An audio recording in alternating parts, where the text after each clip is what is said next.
All right, so markets closed, green day overall, especially for the Nasdaq. I mean, it was Nvidia that really helped the Nasdaq, which is funny because I covered my first amount of Nvidia short on Friday because I saw it was on a ascending trend line, and then up it bounces. I think it was on some Saudi or whatever. People are buying some chips for this AI craze going into the future, but I reshorted what I covered at the close today. But that's just a particular stock. So S&P closed the high of day. Look at this bounce here on the horizontal. Also, the ascending comes into play. So I can kind of understand why it bounced here. Up only 0.5%. I think we're going to have a bit of trouble to close above 450 slash 45175, this kind of area. So we should run into resistance if we do even get there tomorrow. But because we closed the high of day, it suggests we would have gone higher. It's just we ran out of time. So most likely we go green a little bit, at least early on tomorrow. But let's even see if we close green. I do think we've got more downside. I think we'll come and visit this horizontal. Actually, I think we're going to come and create a right shoulder eventually, a bit like the Nasdaq is starting to do. But okay, Nasdaq had a nice green day, of course, as I said. But look, we've got resistance. Prior support should be resistance, so we should run into resistance pretty much now. Between here and 374, bit of resistance, and then I'm thinking it will come back down, test this horizontal around 358, bounce again, on this ascending, and then flush. So let's see.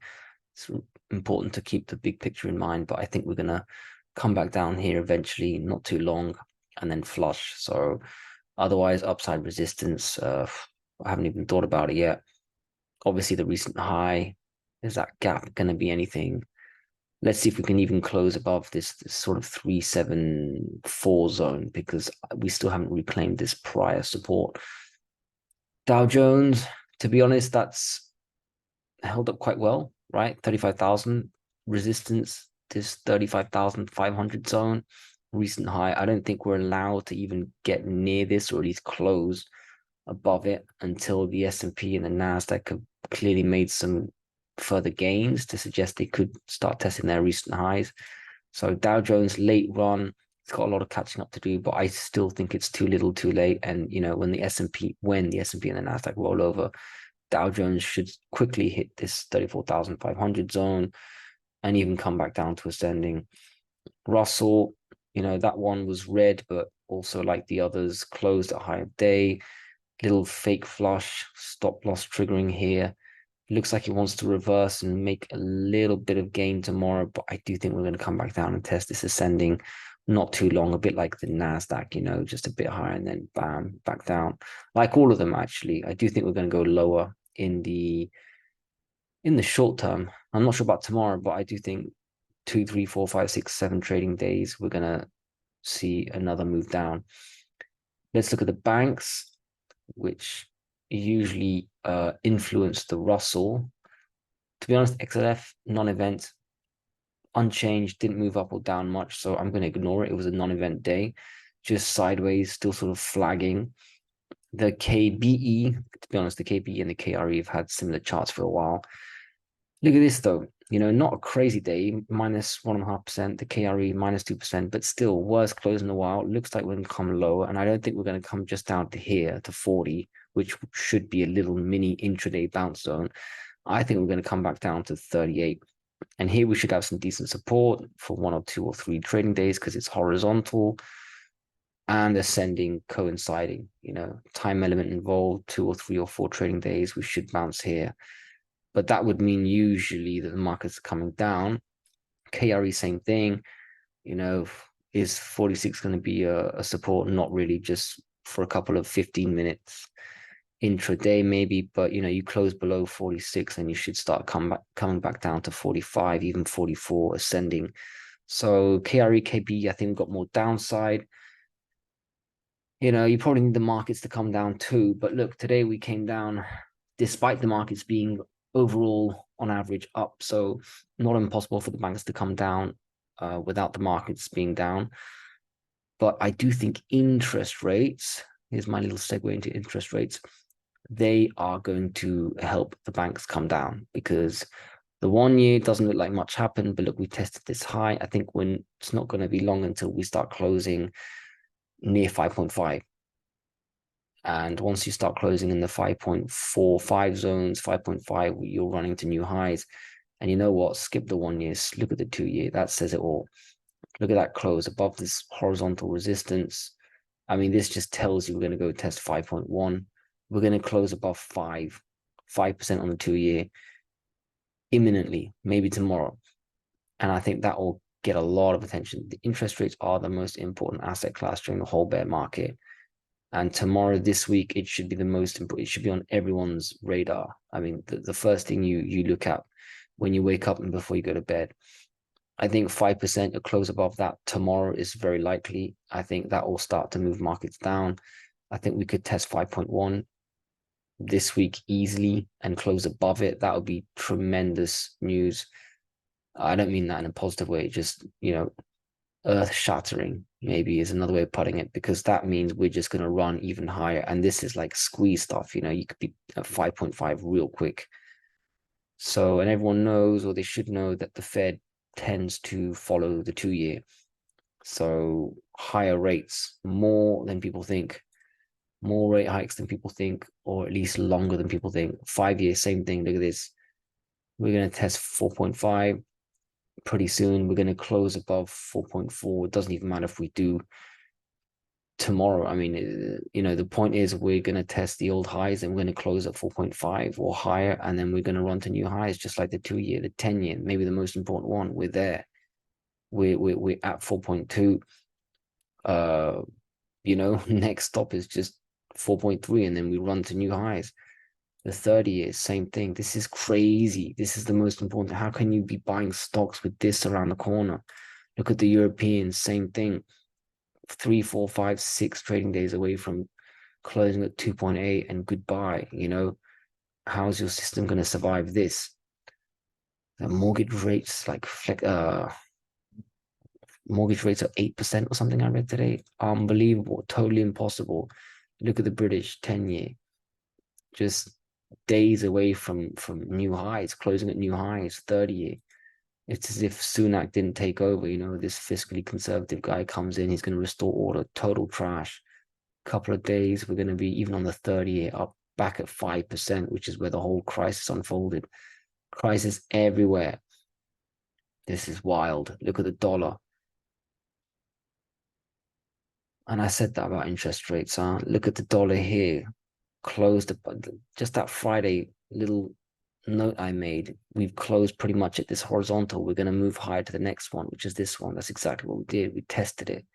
Okay, we did close far from, I mean, it doesn't really mean too much, but it's not like we close at the high of day. So there's that at least. But for me, what yields are going to be doing, going higher, should mean the dollar follows. But look at the DXY. I mean, that's a decent bounce. That's not just we flushed, we're going to go back down again. I hope it does, but for me, that's too strong a bounce. And now that you didn't just retest price support at 100.8/101. We did that. We overdid that. We tested the next support.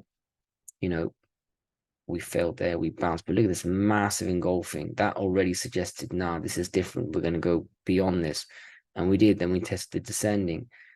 Then we came back down to the next support, which was resistance just days before. And then we start to close above the descending. Now where are we? Closed above this. So we're going higher. We've tested this. Now what?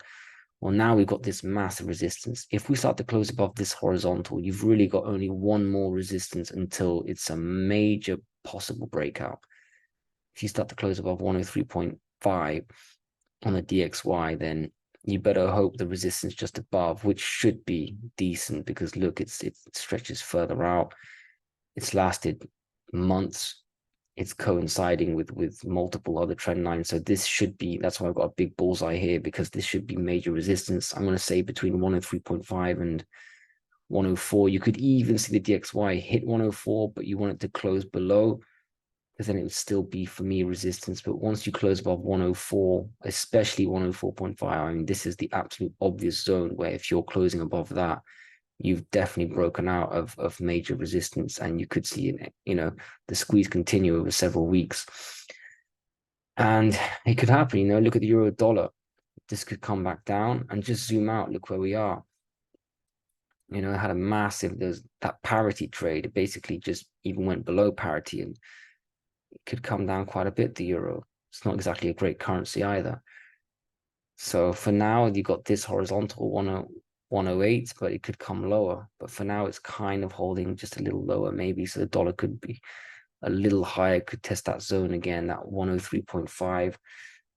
Dollar yen, this isn't good, is it? Because look, we've just closed above this horizontal, suggests we want to go to 149, 150. That will help the dollar. Now the pound, which isn't too much of a weighting, I do think the pound could come lower, you know, a bit of sideways, a little mini bounce, and then lower, but it doesn't make too much weighting in the DXY. Canadian dollar even less, but that too, look at that, closes below the ascending, could come down. So you can see how the DXY could have more energy to go up, but hopefully it fails around here and starts to roll over again. But you got to have a plan in case it doesn't. You know, don't go all in right now if you're trading resources, because we know that commodities, gold, silver, are sensitive to the dollar. But we also know that gold and silver can go up with the dollar sometimes too. It depends what happens. We've got the dollar going up. We've also got yields going up, and that should take down the banks and the markets. And last time that happened a few months ago, gold just had its greatest move ever. So have a plan in case either scenario happens, because ultimately, what are you invested in? If it's gold and silver miners, you've got to, obviously you own some already, obviously, but don't be 100% because you get way better prices in case the DXY goes up. But who knows if gold and silver all of a sudden start to move up because they go up with the dollar, or they go up because the market's going down, or whatever. You don't want to be left there as the train leaves the station and you knew all along it was going to happen, but you try to get sneaky and greedy and get the best price. You end up with nothing, and off it goes. But anyway, I'm just, you know, just to say, watch these trend lines. I mean, that's what I'm watching, and so far they've really helped.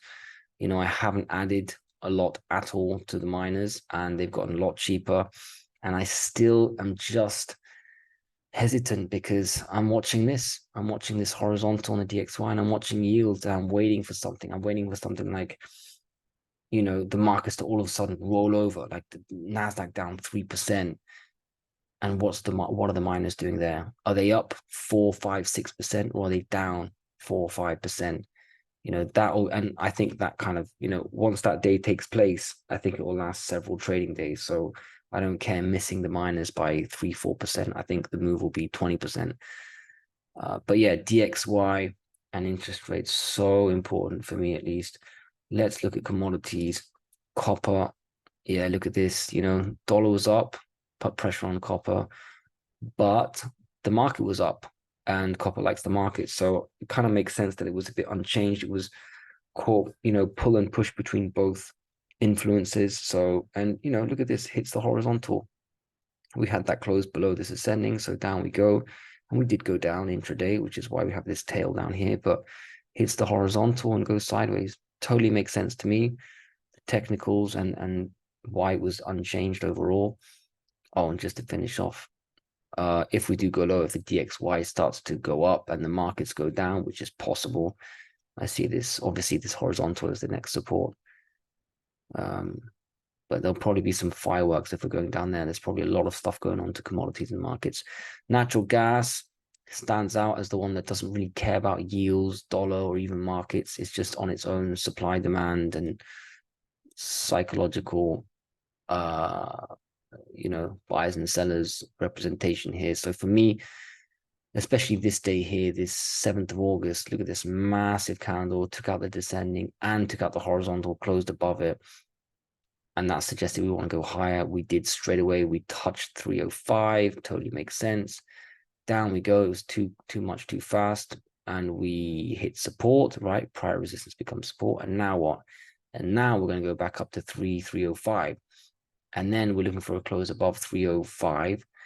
And then it's just going to be a squeeze. That's what I think. Not in one day, one big candle, but just staircase. But I think it's going to get pretty squeezy as shorts have to cover. You have, imagine you're short and you see it 308. I mean, cover. I mean, short again if it goes all the way up here, but just don't hold on to that. That's a quick loss. So I think, in fact, I'm tempted to even take out this descending, but I'll keep it until we close above 30, 305-ish. But for me, natural gas looks good, really good. Oil, yeah, look at this. I think we're going to go lower. I mean, this move is beautiful, up, up, up, but look at this ascending. We've touched it many times, still intact, but I think the market's going to come down. I think oil needs to come down. It's healthy, even for bulls. I think sometimes you'd want it to come down and then have a healthy, for example, you could see 79 acting as support, just mini support. This, from what I can see now, maybe, you know.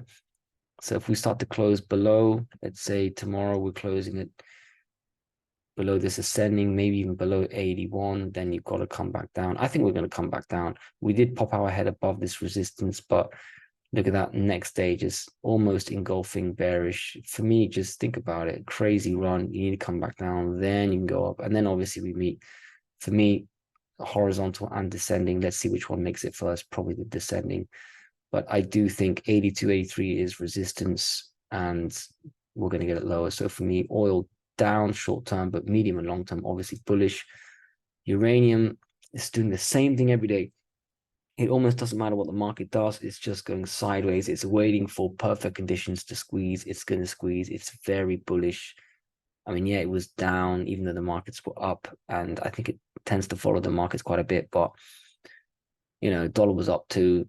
I think it's just great. Sideways consolidation, pure consolidation, and it's just going to squeeze. So uranium looks good. Natural gas looks good.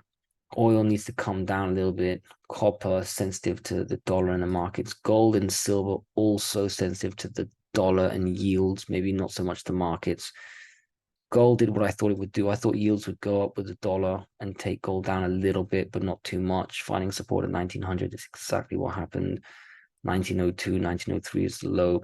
I still think we could have a little flush of 1900, just that final little, get those little weak hands, shake the leaf, stop loss, triggering, whatever you want to call it, but just a little flush, just like here. And then from there, you could have a green day. I mean, you could even, you could be down $12 or whatever. And then it just closes above 1900, like a 1910, looks like a beautiful candle. And then everyone chases it the next day. But I think that's what we'll get. Obviously, it depends on the dollar and yields and what's going on in the markets. I'm not too sure exactly how it will play out, but for now, it looks like the dollar and yields definitely will go high. And so far, that's pushed gold down. So respect that. But if it does start to flush 1900 and the flush isn't that strong, I'm going to start buying miners again pretty decently. And that'll be the first time I buy in a while, actually. So that's gold. You can see this descending line. For me, that's something it's got to close above to really confirm further breakout. But right now, I'm not looking for breakout. I'm looking for stabilization. I'm looking at the dollar and yields more than gold, actually. So it's once you get that reversal sort of hint, that's when you probably start looking at the miners. I'll get to the miners in a second. I mean, look, it wasn't that bad a day, just down 0.5%. It's nothing, but still, intraday, you're down more. Silver was down over 1% at one point. It's just reset now. But, the charts are the same. Silver and gold weren't trading the same way. You had silver that was still much higher than gold, respectively, but now they're trading exactly the same pattern. So, and for me, silver, if it starts to go lower, it's definitely possible. You start to get to $22. Look how close we are to this ascending. That is strong. So even if you flush this zone, this 22, I think you're going to have a lot of buying just below. And then I think it will close the same day above 22. So silver is getting very, very strong, near very, very strong support. But already you can say we're pretty much at support. So yeah, strong buying down here, but it could still get a little lower. So it depends how greedy you want to get. The miners, that also did what I thought. I thought we'd flush lower because of yields and the dollar going up, and I thought gold would go down and the miners have to go down. But look, the last, I don't know how many trading days it is now, even including Thursday, the 3rd, it's just strong candles. I mean, think how much gold and silver just kept on sideways, stepping down, down, down the stairs. And this is pretty much unchanged. And even though it's probably down 2 or 3% between these areas, this is nothing. This is sideways action. Look at this tail. It's almost a bullish hammer. So obviously it was red because the day before on Friday it closed a high of day, suggesting a reversal. But look, like I said, dollar goes up, yields go up. It has to have a red day. But still, look at this. This is what I thought would happen. You know, you could even go to new lows, but it would get bought up. And that's exactly what happened. But still, down almost 2%. You know, if you're a bull, if you're all in, you're not going to love that too much. But I think that's healthy. But again, you know, tomorrow we could go down again, maybe even flush 1900. And I think the same thing will happen. I think the GDX will go down here, maybe even near 28, but then have a lot of buying. I think it's a buy zone. This whole area, these three lines here, this whole area is just a buy zone. GDXJ should be the same thing. Look, it wasn't even down as much as the GDX. That's slightly bullish too. Look at that. That's actually more bullish. Just look at these candles. Just absolute buying going on down here. And I think the miners will lead the metals up. I think you'll have, and we kind of already had it, but you'll have the miners up 0.5%, even though gold is down $10, something like that. And that's just okay, we're done selling. There are no more sellers, buy, and then you'll have a nice move up. So I think you get what I'm trying to portray here. The miners are relatively strong against the metals. They have been for a while. They're a buy, relatively speaking. They're at a buy zone, but you can still get them cheaper if the dollar and yields keep going up. So keep an eye on yields, number one, the dollar, number two, gold and silver, and the miners and the markets. Because who knows what happens to the markets now with yields going up too, and how does that affect the metals? It's always the same 3, 4, 5 suspects, all those charts you need to have up at the same time. I'll finish with Bitcoin real quick. Honestly, I didn't really watch too much. Yeah, non-event sideways, just retracing most of that pop. But again, Bitcoin, if there is a market meltdown and banks especially, how does it react? It should go up, at least if the banks go down. But who knows? You know, it could start following the Nasdaq again, and for me, the Nasdaq has to go lower. So you got to watch and see how all these different assets and charts intertwine. So that's the wrap. Let's see what happens tomorrow. I hope you are paying attention to yields, dollar, and of course, commodities. Good luck.